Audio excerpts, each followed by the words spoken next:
सत्संग एक ऐसी जगह है, यहां इंसान जब भी चल के आता है अपने पाप कर्मों को, गुजरी हुई जिंदगी में और संचित पाप कर्म सत्संग में आने से खत्म हो जाया करते हैं।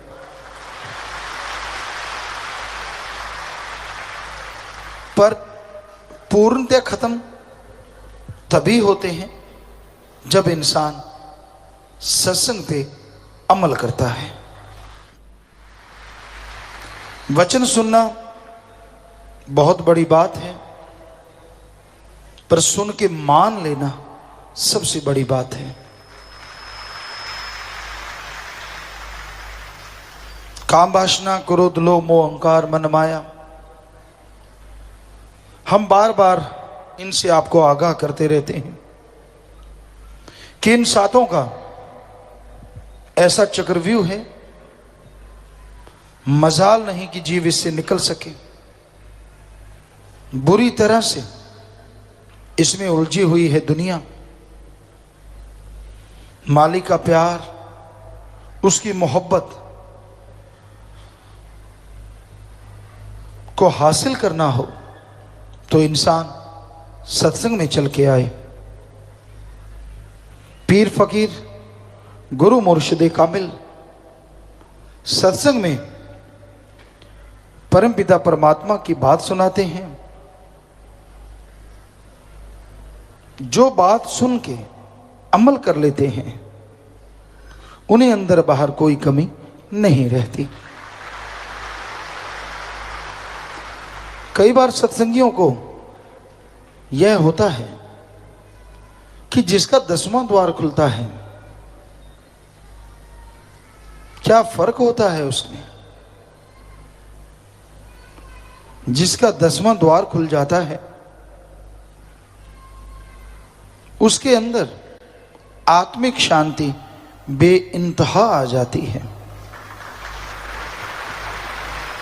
इतना आत्मबल पैदा हो जाता है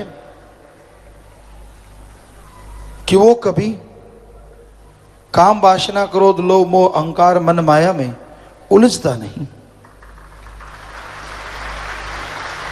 इतना बलवान हो जाता है कि वो अपने ऊपर मन को कभी हावी होने नहीं देता, शांत चित्त रहता है और शांत चित्त रहता हुआ अपनी मंजिल पे आगे बढ़ता रहता है।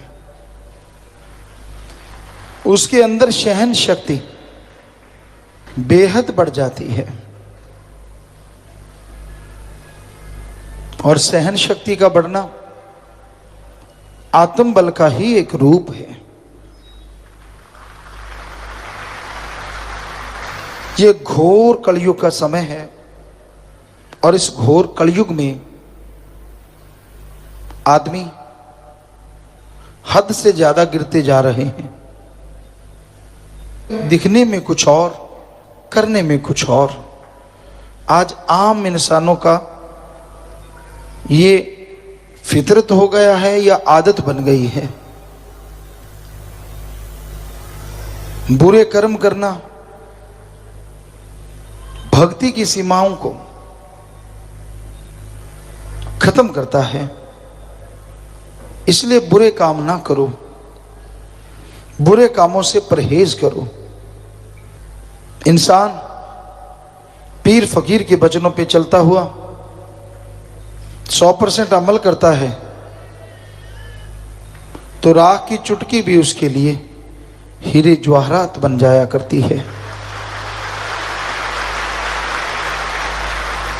और वचनों पे अमल नहीं करता तो हीरे डायमंड भी राख बन जाते हैं। वचनों पे अमल कैसे करे? घोर कलयुग है, तो ऐसे समय में सुमरन का पक्का बने। आधा घंटा, चलो 15 मिनट, 10 मिनट, सुबह इतना ही समय शाम को मालिक में भक्ति में लगाना ही होगा। सेवा करो, दृढ़ यकीन रखो। सहजोबाई एक भक्तनी हुई। किसी ने उससे सवाल किया कि अगर आपको भगवान मिल गया तो क्या आप अपने गुरु पीर फकीर को छोड़ दोगे? जब भगवान ही मिल गया तो उसने जवाब दिया, भगवान ने आना है तो मेरे गुरु का रूप धारण करके आए, वरना मैं भगवान को कोड़ी कुश्ती से भी गया गुजरा समझूंगी, क्योंकि उस जमाने में कोई कोड़ी कुश्ती के पास नहीं बैठता था। तो बहुत बहुत बड़ी बात, ऐसा दृढ़ यकीन हो, इतना ज्यादा, फिर बचनों पे अमल भी अपने आप होता चला जाता है और खुशियां भी अपने आप आती चली जाती हैं। पर इतना दृढ़ यकीन सेवा सुमरन से होता है। तो भाई सुमरन किया करो, सेवा किया करो, सत्संग में आया करो और सुन के अमल कमाया करो, ताकि जीवन की आदर्श की प्राप्ति हो, आत्मा परमात्मा का मेल हो और जीते जी आप परमानंद की प्राप्ति कर सके। गुरु पीर फकीर जब रास्ता दिखाते हैं तो उनमें उनका अपना खुद का कोई स्वार्थ नहीं होता, ना वो पैसा चढ़ावा, ना ही अपनी ईमान बढ़ाई। वो एक ही बात सिखाते हैं, मान बढ़ाई के लायक अगर कोई है तो वह है अल्लाह वाहिगुरु गॉड खुदा राम सतगुरु मौला।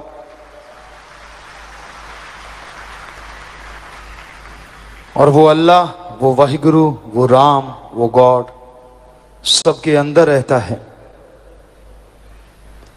उसे बाहर ढूंढने की जरूरत नहीं। कण कण में, जर्रे जर्रे में वो मौजूद है, हर जगह वो है, तो अलग जगह जाने की जरूरत नहीं। हां, सत्संग हमारे धर्मों में लिखा है आना जरूरी है। सच्चा सत्संग रूहानी कॉलेज स्कूल है, यहां से उस परम पिता परमात्मा के बारे में ज्ञान मिलता है, अपने आत्मबल बढ़ाने की ताकत मिलती है और उस आत्मबल के द्वारा इंसान भगवान को हासिल कर सकता है। इस घोर कलयुग में ठगी, बेईमानी, भ्रष्टाचार, पाखंडवाद चारों तरफ और बुरी तरह से छाया हुआ है। लोग स्वार्थ में डूबे हुए हैं। अपना उल्लू सीधा करने के लिए कोई कुछ भी कह सकता है, कोई कुछ भी बोल सकता है और किसी हद से गिर सकता है। लेकिन उस अल्लाह राम की शरण में जो आ जाते हैं तो उनकी लाज भी वो दोनों जहां में रखा करते हैं। कदम कदम पे बाजू पकड़ के संभाल लिया करते हैं। इसलिए उस परम पिता परमात्मा को हमेशा याद रखो, उसकी भक्ति करो। आप लेटे हुए हो या बैठे हो, आप चहलकदमी कर रहे हो या कोई कार्य कर रहे हो, यह जरूरी नहीं। जरूरी यह है कि क्या आप उस समय परम पिता परमात्मा को याद करते हो, क्या उसकी भक्ति इबादत उस समय किया करते हो। अगर करते हो तो यकीनन वो परम पिता परमात्मा आपको दया में रहमत के लायक बनाएगा और अंदर बाहर खुशियों से माला माल करता जाएगा। मालिक किसी के पैसे का, किसी भेष का भूखा नहीं। उसको पाने के लिए शरीर को कष्ट देने का कोई मतलब ही नहीं बनता।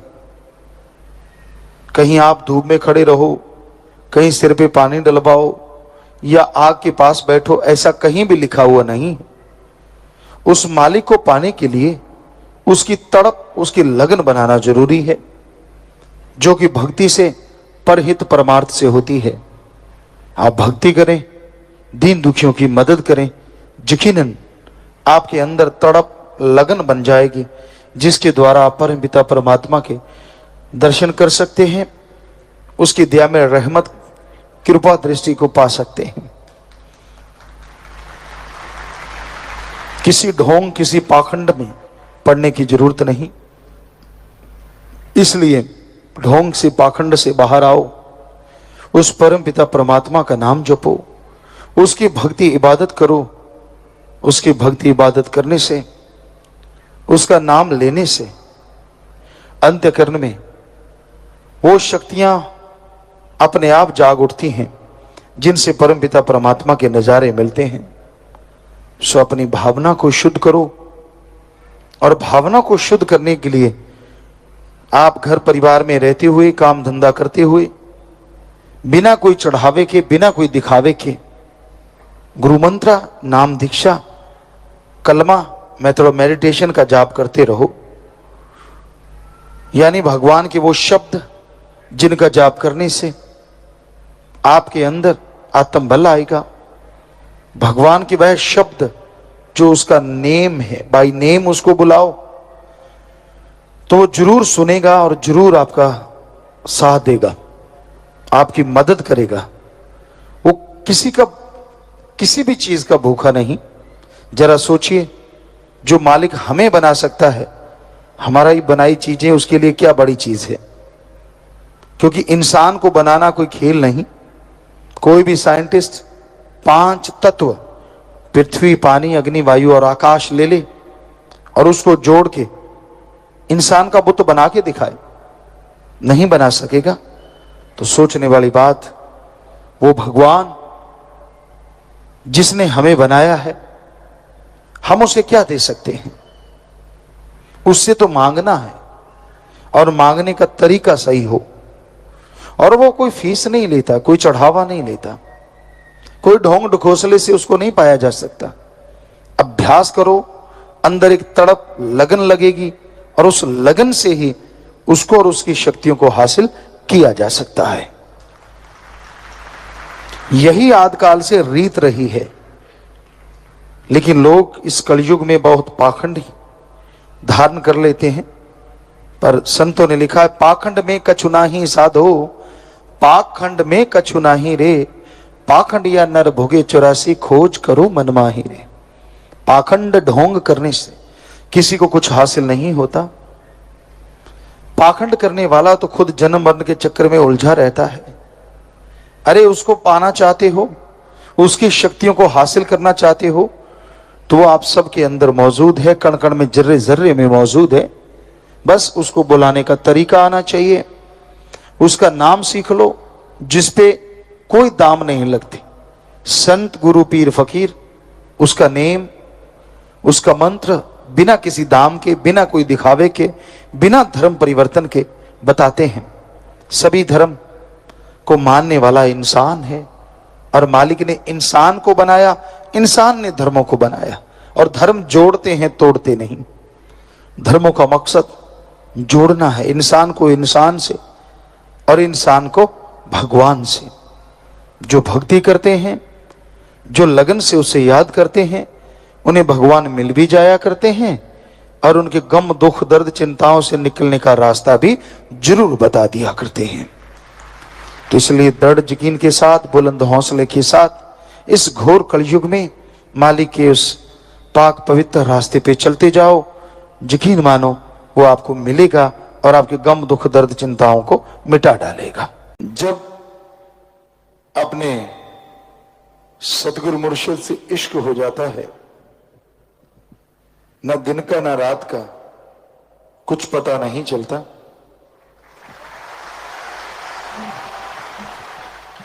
समय गुजरता है, दिन रात चलते रहते हैं, पर इंसान को यह समझ नहीं आती समय कब बीत गया। और इसके उल्ट कहीं गमों का पहाड़ टूट पड़ता है, दुख, दर्द, बीमारियां घेर लेती हैं, एक सेकंड एक घंटे से भी बढ़ के, और एक घंटा महीने सालों से बढ़ के गुजरता है। जिनके अंदर सच्चा इश्क होता है, मोहब्बत होती है, जो अल्लाह से, वाहिगुरु से, राम से सच्चे दिल से मोहब्बत करते हैं, उनके दिलो दिमाग में कभी कोई गम, कभी कोई दुख, कभी कोई दर्द टिक नहीं पाता।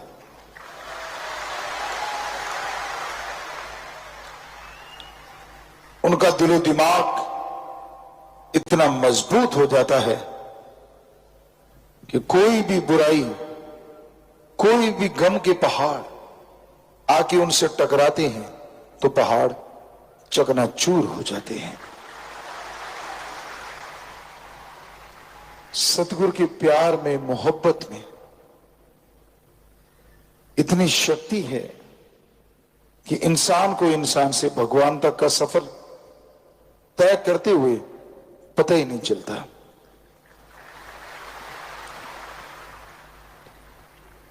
तो जरूरी यही है कि आप अपने दिलो दिमाग को अल्लाह मालिक की याद में जरूर लगाया करो।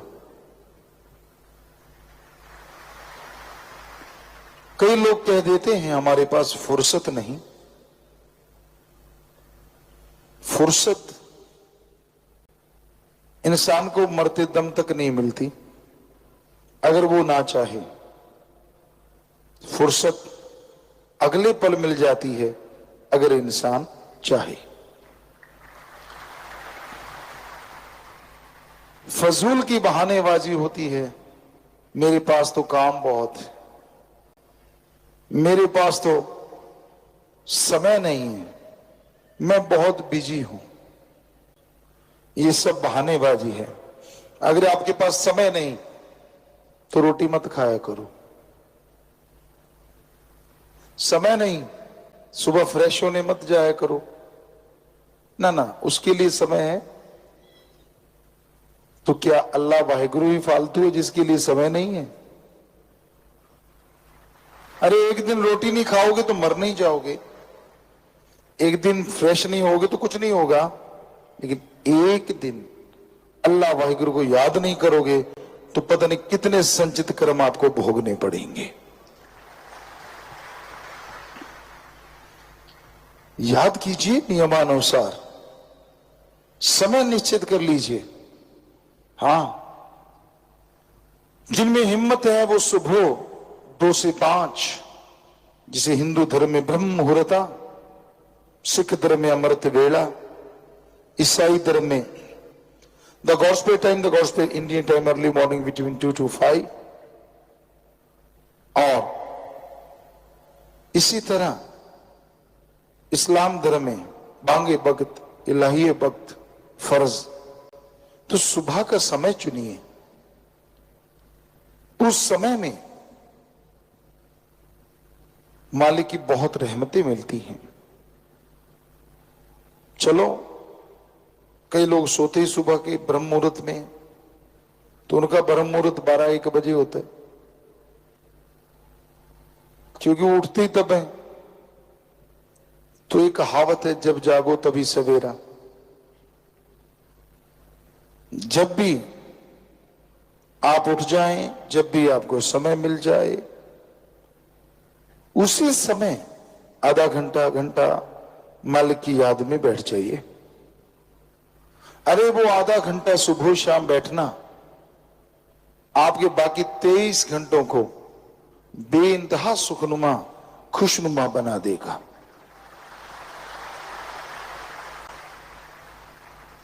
आप पैसा खर्च करते हैं, ब्रांडेड कपड़े पहनते हैं, अच्छी सी गाड़ी लेते हैं, हम रोकते नहीं आपको।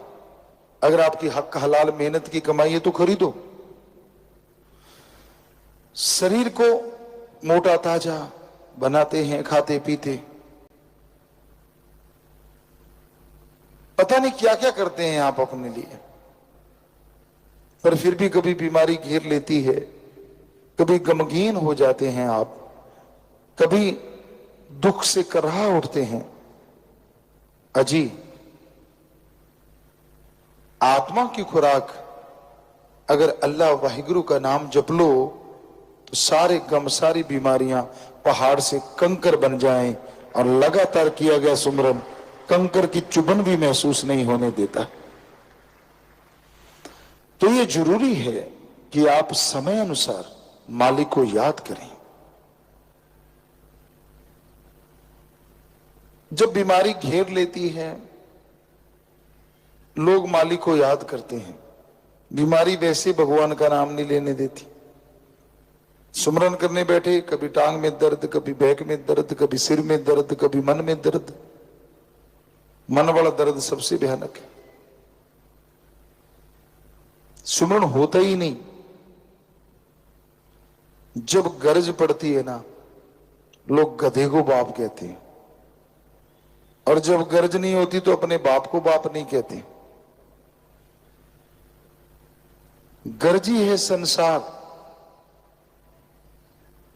कर ले राम से तू प्यार, किसी से तूने क्या लेना। वो अल्लाह, वो वाहिगुरु, वो राम, वो गॉड एक ऐसा मोहब्बत का पावर हाउस है। जितनी मोहब्बत करोगे, जितना उससे प्यार करोगे, करंट नहीं मारेगा बल्कि आपको करंट से भर देगा। कहने का तात्पर्य, ऐसा करंट जिससे चेहरे पे ताजगी हो, ऐसा करंट जिससे आत्मा में आत्म बल बढ़ जाए, ऐसा करंट जिससे शरीर मजबूत हो जाए, तंदुरुस्त हो जाए। तो उस पावर हाउस, जिसमें पावर कहां से आती है? क्योंकि वो ऐसा पावर हाउस है जो अंदर ही अंदर जनरेट करता है, अंदर ही अंदर पावर बनाता रहता है। उसकी पावर कभी खत्म होती ही नहीं। चाहे टनों के टन ले लो, अरबों टन ले लो, उसको बस अपना मन दे दो। बुरे विचार दे दो कि मेरे राम, मेरे अल्लाह, मेरे वाहिगुरु, मेरे गॉड, मैं तुझे क्या दे सकता हूं? ये कहिए कि मुझ में तो बुरे विचार हैं, वो तू ले ले मेरे मौला। ये भी अब दे नहीं रहे बल्कि ले रहे हैं। बुरे विचार दे रहे हैं, बदले में सुख, शांति, अमन, चैन, पीस ऑफ माइंड ले रहे हैं। दे भी क्या सकते हैं? जिसने हमें बनाया है, हम उसे क्या दे सकते हैं? पर इसका मतलब ये नहीं है कि आप कुछ दे नहीं सकते। अपनी बुरी आदतें, क्योंकि उसको कहोगे कि मैं दे रहा हूं तो शायद आप बदल दो अपनी आदतें। गधे के नीचे मखमल बिछा दो, कभी लेटेगा नहीं। कूड़ा करकट हो, वहां जाके हींगेगा भी और लेटेगा भी। कईयों की आदतें इतनी गंदी होती। राम नाम में अल्लाह वाहिगुरु ईश्वर की याद में बिठा दो ना, अच्छा नहीं लगता। गप मारने हो, निंदा करनी हो, चुगली करनी हो, लेग पुलिंग करनी हो, तो वहां हींगेगा, यानी बोलता भी है और मजे भी करता है। मजा आ गया। राम नाम अलूणी सिल है जिसमें नमक मिर्च नहीं है। आजकल लोगों को मसाला खाने का में मजा आता है। अगर कोई बकबका हो तो ओह बकबका, अच्छा नमक मिर्च हो तो चाहे सी सी करता रहे, खाएगा जरूर। कानों से धुआं निकलता है, नाक से पानी छोड़ता फिर भी नहीं, उसको ऊपर चढ़ा लेते, फिर लगा रहते।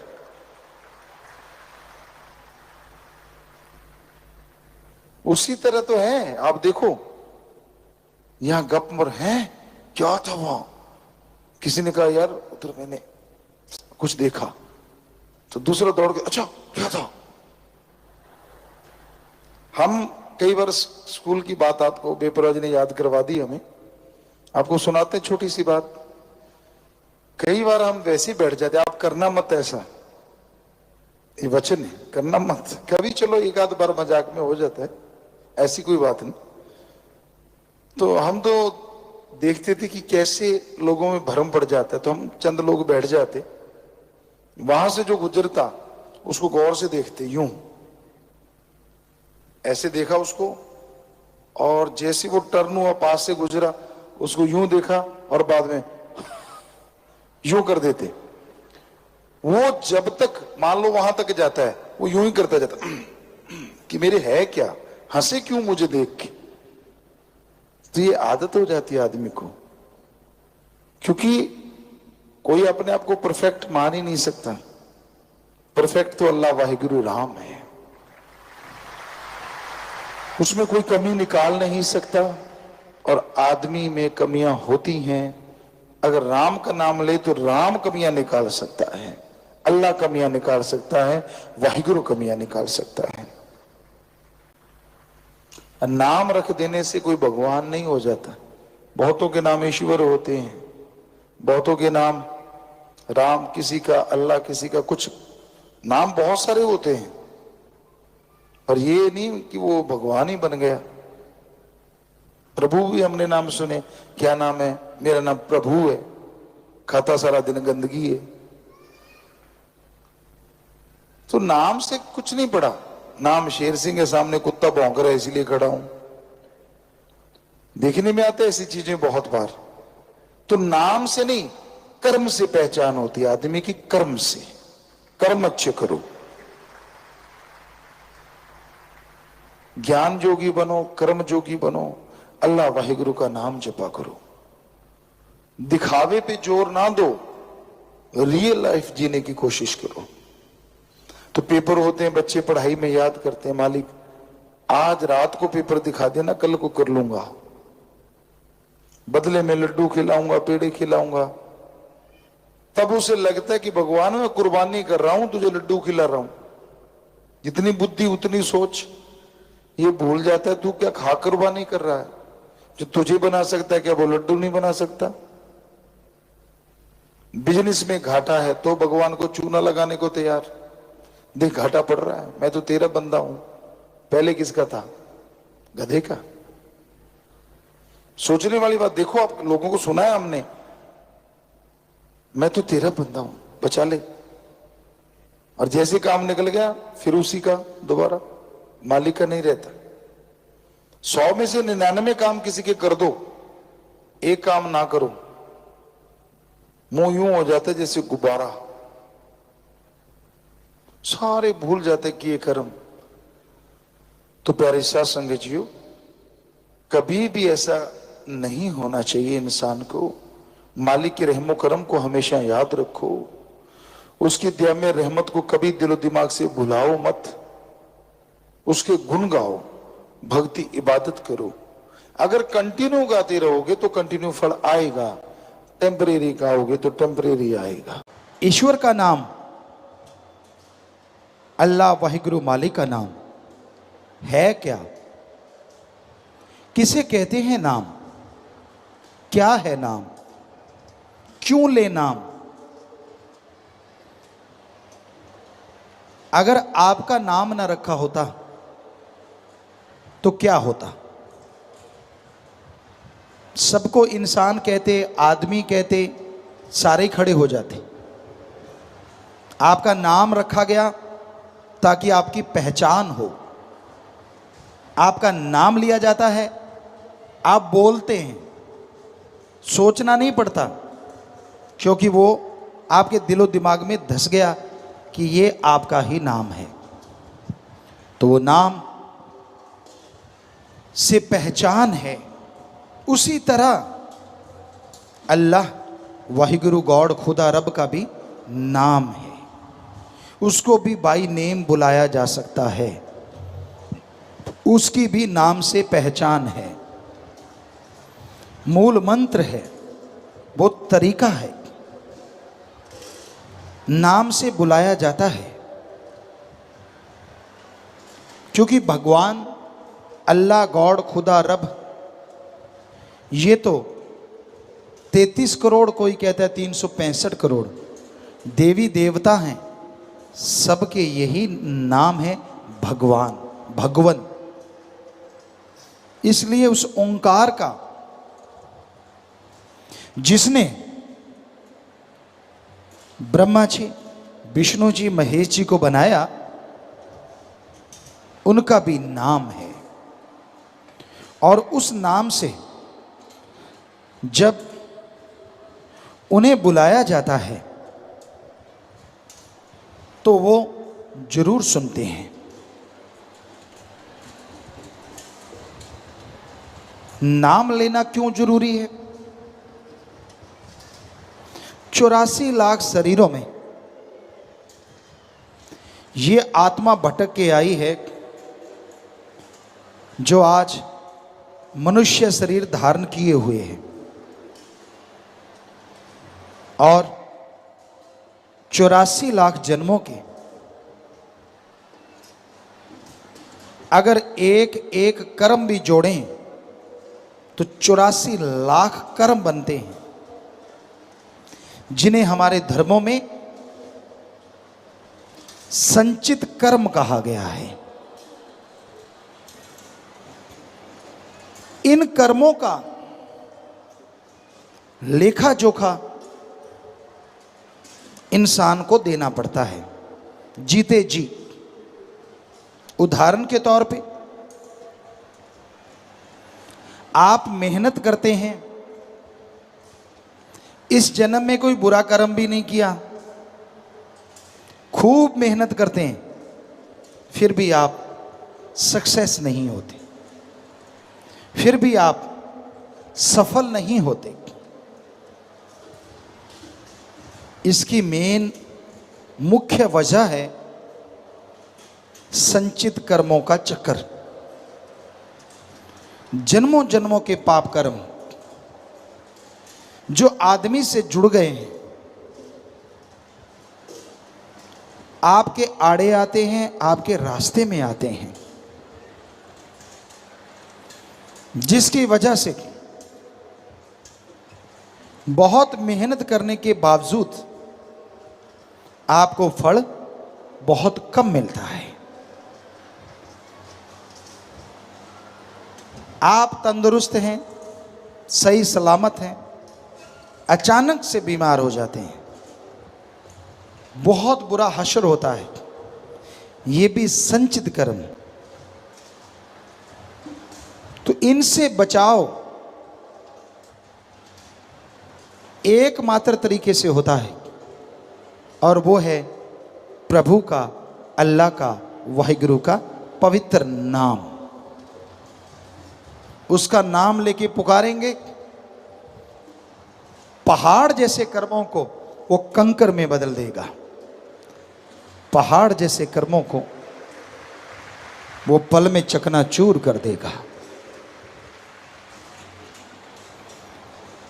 यानी आने वाला कोई रोग इतना भयानक हो जिसकी वजह से आप महीनों सालों चारपाई पे पड़े रहें, दुखी होते रहें, हजारों लाखों रुपया भी लग गया, परेशान भी आप बहुत हो रहे हैं, तो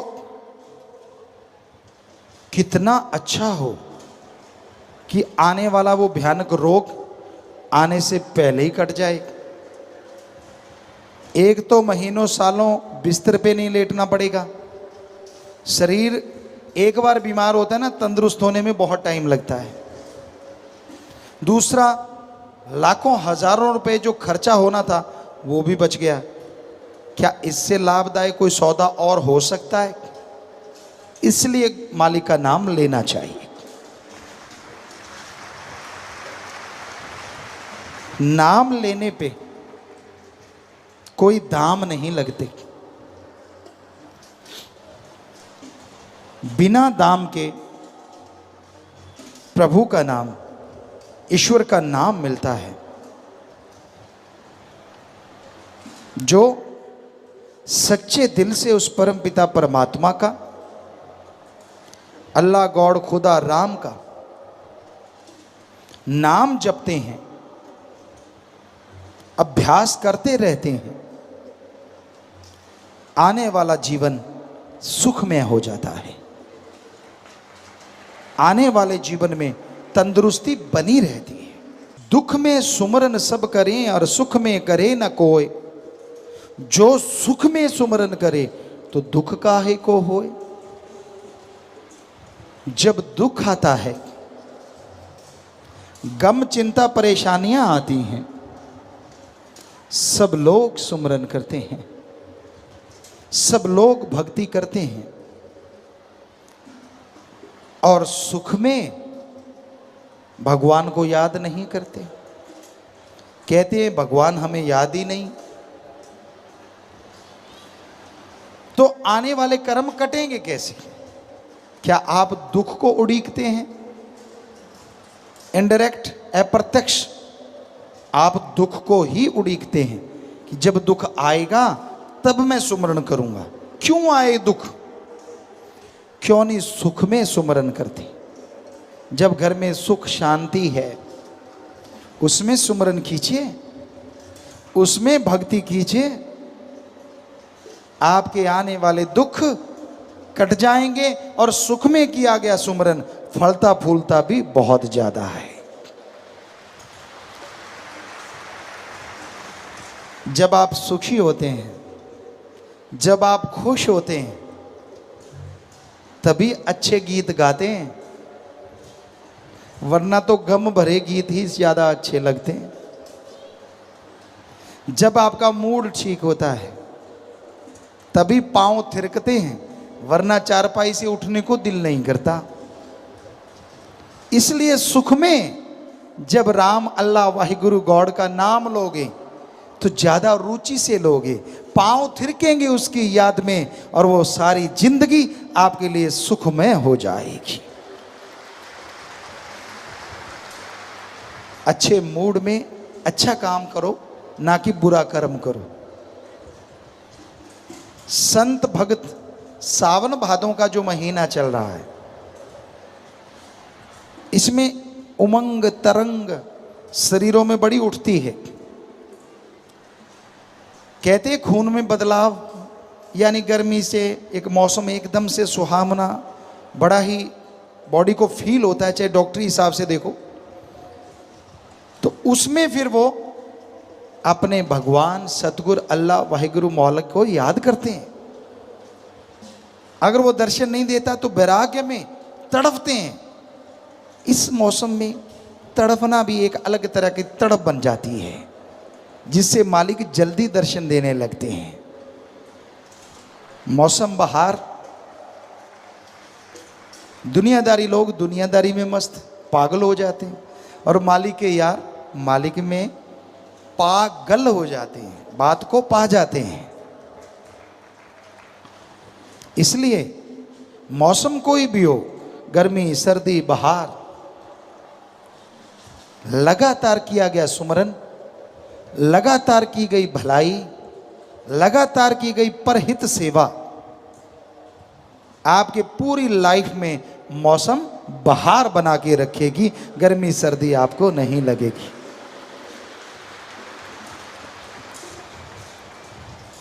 सुमरन में बेइंतहा आनंद है, सुमरन में बेइंतहा लज्जतें हैं, पर मिलती उसी को हैं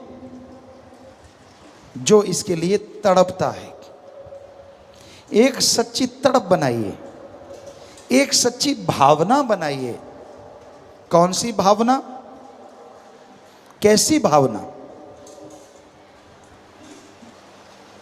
जैसे आपका बेटा है, बेटी है, आप उससे बहुत बहुत प्यार करते हैं, बहुत मोहब्बत करते हैं। मालिक ना करे कहीं वो बीमार हो, आपसे कहीं दूर हो, एक्सीडेंट वगैरह हो जाए, मालिक ना करे ऐसा हो। पर अगर ऐसा होता है तो आप तड़प जाते हैं, फोन करते हैं, फोन नहीं मिलता, और तड़प बढ़ जाती है और बेचैनी बढ़ जाती है। अखबारों में, खबरों में, टीवी में आप सुनते हैं एक्सीडेंट हुआ, उसमें ये हुआ वो हुआ। बेअख्तियार आपकी आंखों से आंसू निकल आते हैं, आप रोते हैं। क्यों? ये श्रद्धा है, ये प्यार है आपके बच्चे के लिए, आपका। तो जैसे आप अपने बच्चों के लिए इस तरह तड़प जाते हैं, इस तरह रोते हैं, व्याकुल हो जाते हैं, रुपए में 100 पैसा आप अपने बच्चों के लिए तड़पते, रोते, व्याकुल होते हैं, ऐसी ही तड़प रुपए में से 15 पैसे, 20 पैसे आप भगवान के लिए तड़फो, हम गारंटी देते हैं वो आपके आके सामने खड़ा हो जाएगा। पर आप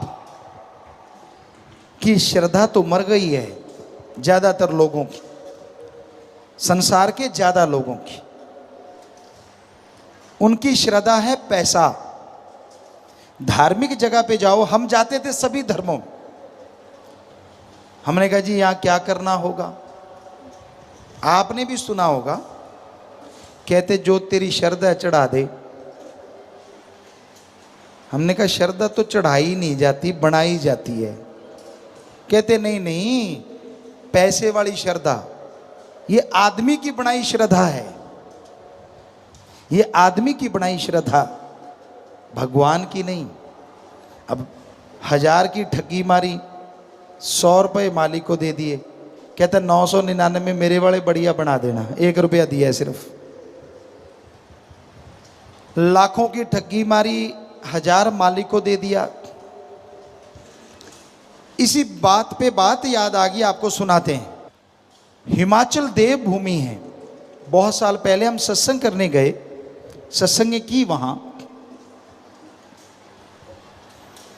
तो वहां एक सज्जन मिले जो धर्मों के मुखिया होते हैं, हेड होते हैं। सत्संग उन्होंने सुनी, सुनने के बाद कहने लगे गुरुजी 100% सच है, भगवान कुछ नहीं लेता। कहता लेकिन लोग चढ़ाते बहुत हैं। हमने कहा फिर? कहता जी हमने नाम रख रखे हैं। क्या नाम रख रखे हैं? कहता अगर कोई 1-2 रुपए चढ़ाता है तो हम चुप रहते हैं, सैकड़ों चढ़ाता है तो हम कहते हैं ये है हजारों वाला, 1000 चढ़ाता है तो हम कहते हैं हजारों चढ़ाता है तो ये है लाखों वाला, और लाखों चढ़ाता है तो हम कहते हैं ये करोड़ों वाला। साथ खड़े साथियों ने पूछा वाला क्या? कहता अगर कोई 100 चढ़ाता है, सैकड़ों, तो हम कहते हैं ये हजारों वाला ठग है। हजारों की ठगी मारी होगी तो 100 चढ़ाने आया है। 1000 चढ़ाता है तो हम कहते हैं ये लाख वाला है। हजारों चढ़ाता है ये लाखों वाला ठग है, और लाखों चढ़ाता है तो ये करोड़ों वाला ठग है। इसमें झूठ थोड़ा ही ना है। मैं चांदी चढ़ाऊंगा, मैं सोना चढ़ाऊंगा, मैं फलाना चढ़ाऊंगा। क्यों? कहता मैं तुझे 25 के लड्डू खिलाऊंगा, तू मेरा लाखों का फायदा कर दे। पिद्दा सा इंसान भगवान को बुद्धू बनाने चला है। अरे जो तेरे को लाखों का फायदा करेगा उसमें से 25 के लड्डू नहीं खा सकता वो। लोगन राम खिलौना जाना, खिलौना समझ रखा है, छोटा बच्चा समझ रखा है। बच्चा काम ना करे ना, गांव में बुजुर्ग कहते आजा बेटा तुझे गुड़ खिलाऊंगा, बच्चा भाग के काम कर देता था। शहरों में चॉकलेट दूंगा, आज की भाषा में आजा तुझे चॉकलेट दूंगा, बिस्किट दूंगा, टॉफी दूंगा, बच्चे काम कर देते हैं। तो क्या आप भगवान को बच्चा नहीं समझ रखा? भगवान आजा तुझे हलवा खिलाऊंगा, तुझे लड्डू खिलाऊंगा, तुझे जलेबियां, तुझे नारियल, तुझे चावल। अरे अरे अरे, सारी नियामतें उसी की दी हुई हैं, तू क्या उसको खिलाएगा? वो तुझे खिला रहा है। तो लोगन राम खिलौना जाना, बच्चा समझ रखा है उसे। हर कोई बुद्धू बनाने पे उतारू है। ये भगवान का क्या है, उसको तो मूर्ख बनाया जा सकता है। ये भूल जाते हैं वो सबका बाप है, सबको बनाने वाला है। ਐਡਾ ਭੋਲਾ ਖਸਮ ਨਹੀਂ ਜਿਹੜਾ ਮਕਰ ਚਲਿੱਤਰ ਨਾ ਜਾਣੇ। ਇਹਦੇ ਘਰ ਵਿੱਚ ਉਹੀਓ ਬਸ ਸਕਦੀ ਜਿਹੜੀ ਸਭ ਚਤਰਾਈਆਂ ਭੁੱਲ ਜਾਵੇ। कि इतना भोला नहीं है वो अल्लाह वाहिगुरु राम खसम, जो आपकी चालाकियां, आपके मकर, आपकी शातराना चालों को ना समझे, वो सब जानता है। ਇਹਦੇ ਘਰ ਵਿੱਚ ਉਹੀਓ ਬਸ ਸਕਦੀ ਜਿਹੜੀ ਸਭ ਚਤਰਾਈਆਂ ਭੁੱਲ ਜਾਵੇ। दीनता, नम्रता, अंदर साफ, बाहर साफ, व्यवहार का साफ। व्यवहार कहते ही ये लगता है ये क्या कह दिया, क्योंकि आजकल व्यवहारों का तो बुरा हाल है। पैसे लेके तो टाइम पे मोड़ते नहीं, मांगने जाओ तो आगे से लठ निकाल लेते हैं। ये व्यवहार है, लोगों का हक मार के छीनते हैं। छोटी सी डॉल के लिए जमींदारों के बट होती है सांझी, धक्के से 2 फुट उधर धकेल देते हैं, वो दूसरे वाला 3 फुट उधर धकेल देता है। दानों फसल जो है उसकी तरफ ध्यान नहीं देते, वो डॉल को ही धकने में लगे रहते हैं। और एक दिन उस छोटी सी डॉल के लिए झगड़ा होता है, मारकूट, यहाँ तक कि एक दूसरे को मार देते हैं। वो डॉल वहीं की वहीं रह जाती है। एक खत्म हो गया, एक जेल में चक्की पीसता है, बर्बाद हो जाते हैं। तो व्यवहार के सच्चे बनो। आप सत्संगियों, मालिक से प्यार करने वालों, ऐसा व्यवहार होना चाहिए। आप किसी से उधार लेते हो पैसे, आप 6 महीने में वापस कर सकते हो, टाइम 8 महीने का ले लो कि भाई साहब मैं तो 8 महीने में आपके वापस कर दूंगा। मजा तब है 8 की जगह 6 या 7 महीने में उसके घर में वापस दे आओ, ले भाई तेरे पैसे, मजा आ जाए। यह है सच्चा व्यवहार। आप बहुत अमीर हैं, कोई गरीब है, जरूरतमंद है, आपके पास बहुत पैसा है, आप उसको उधार देते हैं, रुपया सैकड़ा, चलो 2 रुपये सैकड़े, 1.5 रुपये सैकड़ा, जो भी आप देते हैं, उसे कहिए कि भाई ये ब्याज लगेगा, ये पैसा ले ले। और वो जब पैसा लौटाने आए, मज़ा तब है जब आप उसका ब्याज उसके वापस हाथ में थमा दो कि भाई तेरा काम सर गया, मेरे को ब्याज की जरूरत नहीं है, भगवान तेरा भला करे, मज़ा आ जाए। ये होना चाहिए सत्संगी का व्यवहार। अगर व्यवहार पूछते हो हमसे कैसा होना चाहिए, तो ऐसा होना चाहिए। पर कई तो ब्याज का ही खाते हैं। चक्कर ये है, डक्का तोड़ना नहीं, बैठे बैठे ब्याज पे दिए, जो आया खा लिया, ये दिए उधर खा लिया। तो उनके लिए 10-15% आप ब्याज ले लें, ज़्यादा नहीं। 5 रुपये सैकड़ा, 10 रुपये सैकड़ा लोगे तो भरोगे जगह जगह, ठीक है, थोड़ा ले लो अगर आप उसी की कमाई खाते हो तो व्यवहार के सच्चे बनना भी अति जरूरी है। गप आदमी बहुत मारते हैं, झूठ, बात बात पे झूठ मारते हैं। क्या झूठ मारना चाहिए? नहीं मारना चाहिए। क्या बिल्कुल ही नहीं मारना चाहिए? कई झूठ ऐसे होते हैं जो सच से हजारों गुना आगे होते हैं। कैसे? उदाहरण के तौर पे एक मिर्ग है जो हमने खुद देखा, उसके पीछे शिकारी है और वो मिर्ग, वो हिरन भाग के आपके खेत में धंस जाता है, छुप जाता है। शिकारी आता है, आपसे पूछता है आपने मिर्ग देखा? अब अगर आप हरिश्चंद्र बनोगे तो यही कहोगे कि भाई यहां है और वो बैठा छुपा, तो शिकारी उसको मार देगा। आपके सच ने जीव हत्या करवा दी। पर उस टाइम अगर आप कह दोगे मैंने नहीं देखा, यहां नहीं आया, शिकारी चला जाएगा। एक जीव की आपने जान बचा दी, और जीव की जान बचाने से बड़ा पुण्य कोई नहीं होता। तो ये कलयुग है, यहां झूठ भी सच से कई गुना आगे बढ़ जाता है। पर मौके मौके की बात है। बिना वजह ही झूठ छोड़ते रहना वो 100% गलत है। किसी की जान बचाने का पुण्य होता है। कई सज्जन हमारे पास आते हैं, इतना झूठ बोलते हैं, इतना झूठ बोलते हैं, वो खुद ही मानते हैं। कहते गुरु जी हम दुनिया में जाते हैं तो गप पे गप, गप पे गप। कहते जब आपके पास आते हैं 1000 बार सोच के बोलते हैं यार कौन सा सच है जो संतों के सामने बोल दें, क्योंकि सारा दिन गप की कमाई चलती है। हमने कहा भाई हमारे सामने तो सच बोल लिया करो। तो बोलते हैं, वो बोलते हैं। कई सज्जन ऐसे होते हैं जो सच बोलते हैं, या मालिक बुलवा देते हैं।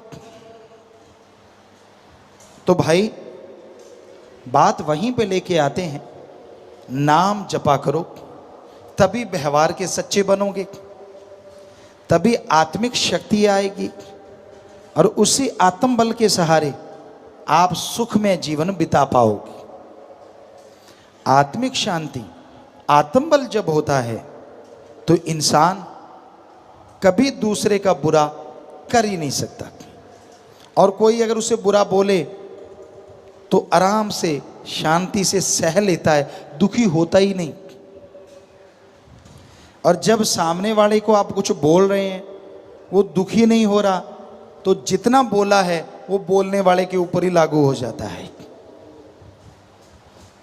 पर ऐसा बहुत कम लोग होते हैं जो शांत रहें। आपको एक गाली दी आप 2 जड़ देते हो, आपके एक थप्पड़ मारा आप लट कर उठा लेते हो। तो कहाँ से भगवान न्याय करेंगे और कहाँ से भगवान कुछ खुशी देंगे। तो शांत में जीवन जीने का अलग ही मजा है, अलग ही आनंद है।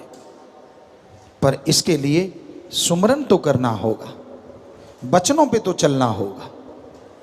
जो वचन नहीं मानते, मनमता गलतियां करते रहते हैं, वो दुख भी जरूर भोगते हैं, तकलीफ भी उन्हें उठानी पड़ती है। उस समय से डरो जब वो हिसाब करेगा, क्योंकि उसका हिसाब बड़ा परफेक्ट होता है। दशमलव की भी गलती की गुंजाइश नहीं होती, 0 भी कम ज़्यादा नहीं लगने देता। इधर दशमलव लगनी है या उधर लगनी है ये भी पूरा ध्यान रहता है। इसलिए उसका हिसाब हो, उससे पहले पहले आप राम नाम से अपना हिसाब क्लियर कर लो। उसने मौका दिया है आदमी को कि नाम ले ले, सुमरन कर ले, और तेरे सारे पिछले कर्म खत्म होते जाएंगे, जितने भी पाप कर्म हैं, और जिंदगी खुशनुमा होगी, सुखमय होगी। तो भाई ये तभी संभव है जब आदमी पीर फकीर की सत्संग सुने, सुन के वचन माने, तभी सुख मिलता है, तभी खुशियां मिलती हैं, तभी परमानंद मिलता है।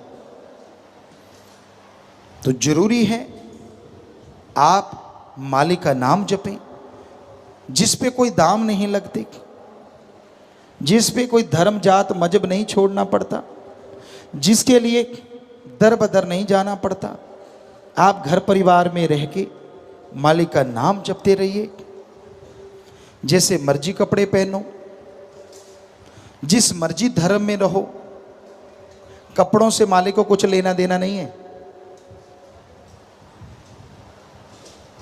मालिक जब पहचान करवाता है तो कपड़ों की जरूरत नहीं होती। मालिक जब भेजता है तो कपड़े पहन के नहीं भेजता। क्या कोई पैंट शर्ट पहन के पैदा हुआ है? नहीं, सब नंगे आते हैं। ठीक है, मालिक ने सद्बुद्धि बख्श दी, नंगे रहना नहीं। इसका मतलब ये नहीं है कहीं आप सोचो पिताजी ने कह दिया कपड़े ही ना पहनो। ये खोपड़ा किस लिए दिया है? ये मालिक ने इसलिए दिया है कि आप इसका इस्तेमाल करें और जिससे भावना शुद्ध रहे वैसे बन के रहें। सो जैसा आपका दिल करे कपड़े पहनो, कोई रोक टोक नहीं। भावना शुद्ध होनी चाहिए, भावना पवित्र होनी चाहिए, तभी मालिक मिलता है, कपड़ों से नहीं मिलता। पीर फकीर भी कई बार कई लोग मिलते हैं, हम तरह तरह के कपड़े पहनते रहते हैं। जब से साथ संगत ने कहा रूहानी जाम शुरू हुआ कि पिताजी बदल बदल के पहनो, तो हम बदल बदल के पहनते। खास करके नई जगहों पे जाते हैं और हैरानी ये होती है, कईयों के दिल में होता है कि पिताजी ने सफ़ेद कपड़े नहीं पहने, कहीं पैंट शर्ट पहन रखी है, कहीं कैपरी है, कहीं 3/4 है, कहीं कुछ है, कहीं कुछ है, स्लीवलेस है, कहीं बाजू वाला, कभी कुछ कि अब नाम कौन लेगा। और बिना सत्संग, बिना समझाए सैकड़ों लोग बैठ के नाम ले जाते हैं, क्योंकि फ़कीरों को कपड़ों से कोई लेना देना नहीं होता। वो मालिक का नूर छुपाने से छुपता नहीं, लोग बता देते हैं, लोगों को बता देता है मालिक कि भाई आपके लिए फ़कीरों को भेजा है, आप भक्ति में जुड़ जाओ। सो कपड़ों से कोई मतलब नहीं कि आप कैसे पहनते हो, पर विचार शुद्ध होने चाहिए। और कपड़े खास करके बहनों के लिए इतने ऐसे भी ना हो जिसमें नंगेज बाहर आ जाए, ये बिल्कुल गलत है। आप किसी को उत्साहित करते हैं और बाद में गुंडागर्दी होती है, दोष उसको देते हैं। तो आप सब जानते हैं, पढ़ा लिखा टाइम है, तो भाई बताना हमारा फर्ज, माना ना माना आपकी मर्जी। हर कोई मर्जी का मालिक है, किसी का कोई गुलाम थोड़ा ही ना है। और जो भगवान के गुलाम बन जाते हैं उनके सामने त्रिलोकी का राजा भी कुछ नहीं होता। बेफिक्र मस्ती की जिंदगी जीते हैं, परमानंद में हर समय गुजरता है।